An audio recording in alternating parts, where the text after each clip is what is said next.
ये कहानी लिंडा नाम की एक बूढ़ी औरत के ऊपर आधारित है जिसे अपने ही एक जवान स्टूडेंट से प्यार हो जाता है। इसके बाद वो दोनों मिलकर क्या क्या कारनामे करते हैं ये हम आज की इस कहानी में देखने वाले हैं। आज मैं जिस फिल्म को एक्सप्लेन करने वाला हूँ उसका नाम है द इंग्लिश टीचर और ये फिल्म 2013 में रिलीज हुई थी। मूवी की शुरुआत में हम लिंडा नाम के एक हाई स्कूल टीचर को देखते हैं। लिंडा अपनी लाइफ से बहुत ज्यादा बोर हो चुकी है और वो बस एक पर्टिकुलर रूटीन को ही फॉलो करती है, जैसे कि पूरे दिन बच्चों को पढ़ाना और शाम को घर आकर बुक्स पढ़ना। लिंडा की काफी उम्र हो चुकी है पर अभी तक वो सिंगल है क्योंकि कुछ लोग लिंडा को पसंद नहीं आते और कुछ लोगों को वो पसंद नहीं आती। अब ऐसे ही एक रात लिंडा जब एटीएम से पैसे निकाल रही थी तभी एक लड़का उसकी तरफ भागते हुए आता है। लिंडा को लगता है कि शायद ये कोई चोर है इसलिए वो उसके ऊपर पेपर स्प्रे कर देती है, पर ये लड़का कोई चोर नहीं था बल्कि उसका एक पुराना स्टूडेंट जेसन था जो कि बहुत सालों बाद इस टाउन में आया था और वो लिंडा को देखकर उससे बात करने आया था।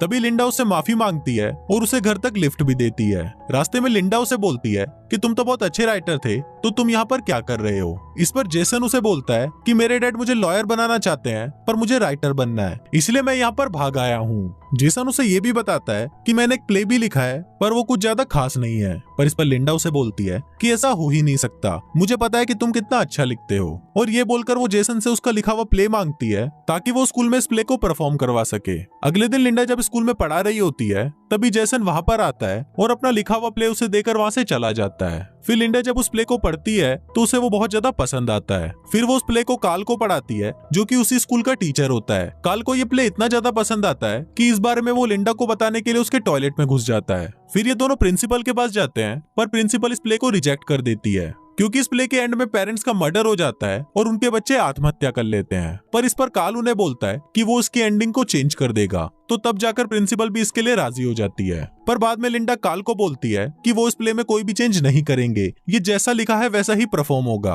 और वो काल को इस बारे में प्रिंसिपल को भी बताने से मना कर देती है। इसके बाद लिंडा जेसन से एक कैफे में मिलती है और उसे बताती है कि तुम्हारा प्ले स्कूल के एनुअल फंक्शन में परफॉर्म किया जाएगा।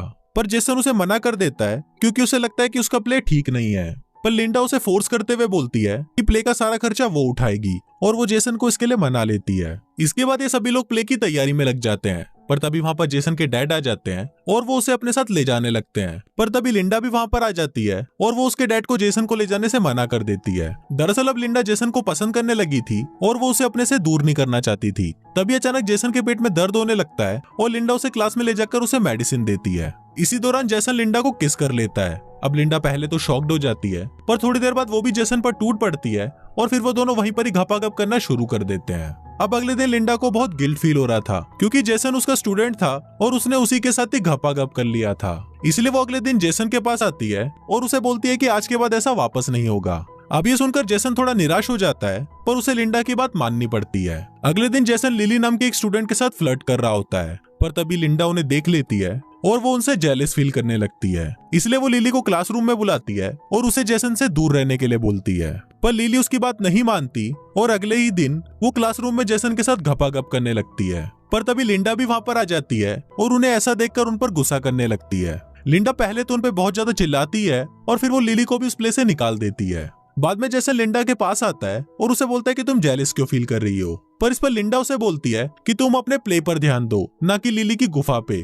फिर जेसन उसे बोलता है कि इसमें कौन सी बड़ी बात है, हमने भी तो उस दिन क्लास में घपाघप किया था। पर इस पर लिंडा उसे चुप रहने के लिए बोलती है और गुस्सा होकर वहां से चली जाती है। पर तभी एक स्टूडेंट उनकी बातें रिकॉर्ड कर लेता है और ये बात जंगल में लगी किसी आग की तरह पूरे स्कूल में फैल जाती है। फिर अगले दिन जब लिंडा स्कूल आती है तो सारे स्टूडेंट्स उसे अजीब तरह से देखने लगते हैं और उस पर हंसने लगते हैं। इसके बाद लिंडा देखती है कि उसके कैबिन के गेट पर उसके लिए गाली लिखी हुई है और ये देखकर लिंडा को लगता है कि शायद लिली ने ये किया है। इसलिए वो प्रिंसिपल के पास जाकर उसकी शिकायत करने लगती है। पर प्रिंसिपल उल्टा उसे ही बोलती है कि हमें पता है कि तुम्हारा और जेसन का अफेयर चल रहा है। पर इस पर लिंडा उसे मना कर देती है और बोलती है कि लिली मेरे बारे में झूठी अफवाह फैला रही है क्योंकि मैंने उसे और जेसन को क्लास में घपाघप करते हुए देख लिया था।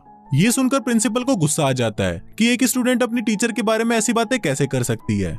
इसलिए वो सीधा उसे पूछने के लिए उसके पास जाती है। वहाँ लिंडा उन्हें रोकने की कोशिश करती है पर प्रिंसिपल नहीं मानती। वो सीधा लिली के पास जाकर उससे ये पूछती है कि क्या तुमने क्लास में घपाघप किया था। पर इस पर लिली उसे मना कर देती है और बोलती है कि ये सब झूठ है, असलियत में तो लिंडा और जेसन का अफेयर चल रहा है। प्रूफ के लिए वो उन्हें वो वीडियो भी दिखाती है जो उस दिन उस स्टूडेंट ने रिकॉर्ड किया था। इसके अलावा प्रिंसिपल को ये भी पता चल जाता है कि प्ले की एंडिंग में कोई भी चेंजेस नहीं किए गए अब ये सब देखकर लिंडा बहुत ज्यादा डर जाती है और वहाँ से भागने लगती है और तभी प्रिंसिपल भी उसे स्कूल से निकाल देती है। अब लिंडा ड्राइव करते हुए रोने लग जाती है, जिस वजह से उसका ध्यान रोड पर नहीं होता, इसलिए उसका एक्सीडेंट हो जाता है और उसे हॉस्पिटल में एडमिट किया जाता है। पर वहाँ पर डॉक्टर और कोई नहीं बल्कि जेसन के डैड होते हैं। लिंडा उन्हें देखकर रोने लग जाती है और उन्हें बताती है कि उसका और जेसन का अफेयर चल रहा था। अब ये सुनकर जेसन के डैड उस पर बहुत गुस्सा हो जाते हैं, जिस वजह से लिंडा वहाँ से भागकर वापस अपने घर आ जाती है।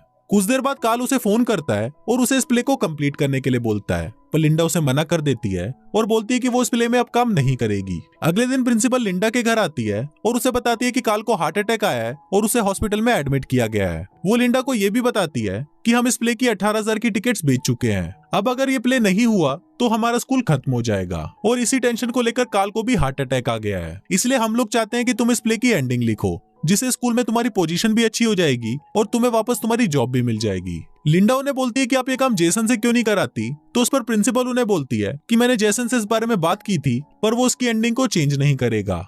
अब लिंडा प्रिंसिपल की बात मान जाती है और वो खुद इस प्ले की एंडिंग को लिखती है।